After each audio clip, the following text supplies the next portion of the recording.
ఒకప్పుడు టాలీవుడ్ ఫిల్మ్ ఇండస్ట్రీలో ఉన్న హ్యాండ్సమ్ హీరోస్లో హీరో సురేష్ గారు కూడా ఒకరు.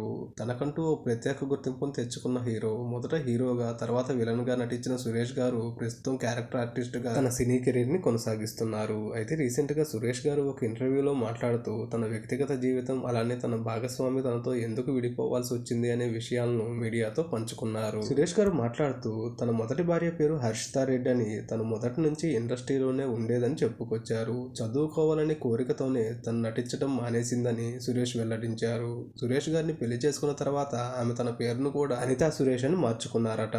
అయితే సురేష్ గారికి, అనితా గారికి ఒక బాబు కూడా ఉన్నారట.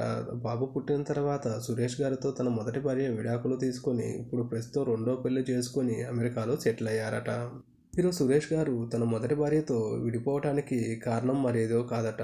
కేవలం తను చదువుకోవాలనే ఆసక్తితోనే అమెరికా వెళ్ళి సెటిల్ అవ్వాలని కోరక, సురేష్ గారు సినిమా రంగంపై ఉన్న ఆసక్తితో ఇక్కడ సినిమాలు చేస్తూ ఉండిపోయారట. ఇక అదే కారణంతో తాను అమెరికా వెళ్ళి అక్కడే స్థిరపడి చదువుకొని అక్కడే మరొక వివాహం చేసుకున్నారట. అయితే సురేష్ గారు తన మొదటి భార్యతో విడిపోయే సమయంలో ఉన్న ఆస్తుల్ని సమానంగా పంచుకున్నామని, ఇప్పటికీ మంచి ఫ్రెండ్స్గానే ఉన్నామని చెప్పి అమెరికాకి ఎప్పుడైనా వెళ్ళిన సమయంలో తన మొదటి భార్య ఇంట్లోనే ఉంటారట సురేష్ గారు. ఇక ఆ తర్వాత సురేష్ గారు కూడా దర్శక రచయిత్రి రాశి గారిని రెండో వివాహం చేసుకున్నారట. ప్రస్తుతం మళ్ళీ తిరిగి క్యారెక్టర్ ఆర్టిస్ట్గా సినిమాలతో మళ్ళా తెలుగు ప్రేక్షకులకు ముందుకు రాబోతున్నానని చెప్పి తన ఆనందాన్ని వ్యక్తం చేశారు.